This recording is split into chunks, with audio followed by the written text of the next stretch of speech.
తన ప్రాణాలకి ముప్పు ఉంది అంటూ రాహుల్ గాంధీ అంటున్నారు సార్. 2022లో జరిగిన భారత్ జోడో యాత్రలో సావర్కర్పై రాహుల్ గాంధీ చేసిన వ్యాఖ్యల కారణంగా కొంతమంది బీజేపీ ఎంపీలు బెదిరింపులకు దిగారని, ఇందిరాగాంధీ పరిస్థితే నీకొస్తుందంటూ బెదిరిస్తున్నారు అంటూ రాహుల్ గాంధీ పూణే కోర్టుకు తెలియజేశారు సార్. ఈ ఆరోపణలపై మీ స్పందన ఏంటి సార్? అంటే ఇష్యూ ఏంటంటే, భారత్ జోడో సందర్భంగా వినాయక్ దామోదర్ సావర్కర్ పైన కొన్ని వ్యాఖ్యలు చేశాడు. ఈ వ్యాఖ్యలు డిఫమేషన్ అని చెప్పి పూణే కోర్టులో కేసు దాఖలైంది.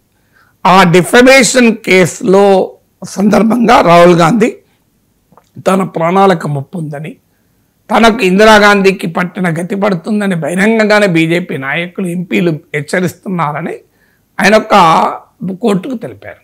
కోర్టుకు తెలిపిందని మన ఆరోపణ లేవు, కోర్టుకు నివేదించారు అనాలి. బయట ఫీల్డ్ అయితే ఆరోపణ అంటాం. మరి రాహుల్ గాంధీకి నిజంగానే ప్రాణాలకు ముప్పు ఉందా? I don't know, I'm not the security expert. కానీ భారత పార్లమెంట్లో ఆయన ప్రధాన ప్రతిపక్ష నేత. భారతీయ జనతా పార్టీ దాని పరివార ఇకోసిస్టమ్ విద్వేషపూరిత దాడులకు రాహుల్ గాంధీ ప్రధాన కేంద్రం. ఇలా బీజేపీ ఇకోసిస్టమ్ హైయెస్ట్గా అటాక్ చేసేది ఎవరిపైన? రాహుల్ గాంధీ పైన. దేశంలో మనం చూస్తున్నాం, ప్రతి ఒక్కరిని నాలాంటి ఒక సాధారణ విశ్లేషకున్నే మీరు కింద కామెంట్ చూడండి, మీకు కామెంట్లు ఉంటాయి. బడుగు జీవి అనే ఒక ఈమెయిల్తో వాడు కామెంట్ పెట్టాడు, this bastard deserve to be killed అని. అంటే బాస్టర్డ్ అని అంత బండబూతులు మాట్లాడుతూ వీడిని చంపేయాలి అని చెప్పి పెడతాడు.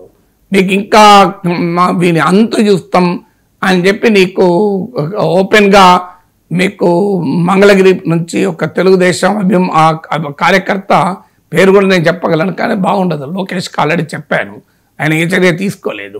నేను చంపేస్తామని చెప్పి బెదిరించారు కూడా. రేపు ఎప్పుడన్నా పొరపాటున నాకు ఏ ప్రమాదం జరిగినా, యాక్సిడెంట్ జరిగినా వాడే మొదలు ఫస్ట్ కేసు పడుతుంది. ఎందుకంటే నా దగ్గర మెసేజ్ కూడా వాట్సాప్లో ఉంది, ఇప్పటికీ కూడా ఉంది. So I can even show that message also. So ఇలా చాలా మంది ఇలా బెదిరిస్తూనే ఉంటారు. సో ఇలా బెదిరింపులు అనేది సహజం. సో నీ అంతు చూస్తా, నీ సంగతి చెప్తామంటూ బెదిరిస్తూ ఉంటారు. సో నాలాంటి ఒక విశ్లేషకుడి విశ్లేషణే నచ్చక, సో ఇలాంటి బెదిరింపులు ఉన్నప్పుడు మీకు ప్రెస్ కాన్ఫరెన్స్ పెట్టి కూడా బెదిరిస్తుంటారు. మీరు గమనిస్తే, నేను ఈటల రాజేందర్ నన్ను అన్నప్పుడు నేను వ్యాఖ్యానిస్తే ఈటల రాజేందర్ తరఫున ప్రెస్ కాన్ఫరెన్స్ పెట్టి నన్ను చంపేస్తామని బెదిరించాడు. సో ఇలా బెదిరింపులు ఓపెన్గా మీకు యూట్యూబ్లో కూడా దొరుకుతుంది. ఎవరికైనా కావాలంటే నేనైనా పంపించగలను. సో ఎందుకంటే ఈ మధ్యనే ఈటల రాజేందర్ పిఏ కూడా పంపించాను. ఏమైనా చూడు, నీకు అర్థమవుతుంది ఎట్లా బెదిరించారనేది. బీజేపీ అగ్రనేతలకు కూడా పోయింది అది, విత్ ట్రాన్స్లేషన్ కూడా. సో అందువల్ల ఇలా మీకు అది ఈటల రాజేందరే చేయించాలని నేనేం ఆరోపించడం లేదు. కానీ ఈటల రాజేందర్ తరఫున వాళ్ళు ప్రెస్ కాన్ఫరెన్స్ పెట్టి ప్రెస్ క్లబ్లో బెదిరించారు ఓపెన్గానే. సో ఇంత ఓపెన్గా చెప్తున్నా కదా, నేను సీక్రెట్ ఏం కాదు, ఆ వీడియోలు కూడా ఉన్నాయి. ఈవెన్ నవ్ కూడా యూట్యూబ్లోకి వెళ్ళి తీసేయలేదు. ఈవెన్ నవ్ ఇప్పటికీ ఈటల రాజేందర్ నాకు సంబంధం లేదు, ఇది తప్పిది సరైనది కాదు అని అనలే. సో కానీ నాగేశ్వర్ ఎప్పుడైనా ఎవరిపైన, ఈటల రాజేందరే కాదు ఎవరిపై కూడా నేను ఎక్కడన్నా అభ్యంతరకరంగా, అసభ్యంగా, ఒక్క మాట అమర్యాదకరంగా మాట్లాడాలి ఇంతవరకు నా జీవితంలో. తెలిసి కానీ తెలియక కానీ కొన్ని వేల గంటలు లైవ్లో మాట్లాడినా కూడా సాధారణంగా లైవ్లో మాట తప్పే ప్రమాదం ఉంటుంది. కానీ లైవ్లో కూడా నేను మాట తప్పలేదు ఇంతవరకు. ఇన్ని వేల గంటలు మాట్లాడినా కదా, లైవ్లో ఒక్కోసారి మనకు తెలియకుండానే అన్కాన్షియస్గా కొన్ని పదాలు వస్తాయి. కానీ అది వచ్చి తర్వాత క్షమాపణ చెప్పడము, విత్డ్రా చేసుకోవడం జరుగుతుంది. ఇంతవరకు నా జీవితంలో అది కూడా జరిగాయి. ఎందుకంటే నేను 22 ఏళ్ళుగా 2003లో 24 hour టెలివిజన్ వచ్చినప్పటి నుంచి, అంతకు ముందు నుంచి కూడా నేను కొన్ని వేల గంటలు మాట్లాడాను. బహుశా తెలుగు టెలివిజన్ తెరపైన యాంకర్లు కాకుండా అత్యధికంగా కనబడేవాడిని నేనే. మరి నేను ఎప్పుడు మాట్లాడకపోయినా నన్ను బెదిరిస్తున్నారు కదా. నన్ను బెదిరించాను, నేను ఈవెన్ కేసు కూడా పెట్టానే. ఆ కేసు ఎక్కడ పోయిందో ఎవరికి తెలియదు. సో అందువల్ల ఫోన్లు చేసి నన్ను చంపుతామని బెదిరించిన రోజు పోలీస్ కేసు కూడా పెట్టాను. కానీ వాళ్ళు విచారణ జరిపి దీంట్లో ఏమీ మాకు దొరకడం లేదని వదిలేశారు. ఎందుకు నా అనుభవాలు చెప్పానంటే, నాలాంటి వారికే పొలిటీషియన్స్ నుంచి, పొలిటికల్ ఇండివిజువల్స్ నుంచి నచ్చని వారు ఇలా అటాక్ బెదిరిస్తే రాహుల్ గాంధీని బెదిరించరా అని చెప్పడానికి చెప్పాను. ఈ కంపారిజన్ అంతా నాలాంటి సామాన్యుడికి ఇలా వస్తే రాహుల్ గాంధీ ఈ దేశంలో బీజేపీ ఇకో సిస్టమ్ తీవ్రమైన విద్వేషాన్ని వెళ్ళగక్కే కేంద్ర బిందువు రాహుల్ గాంధీ.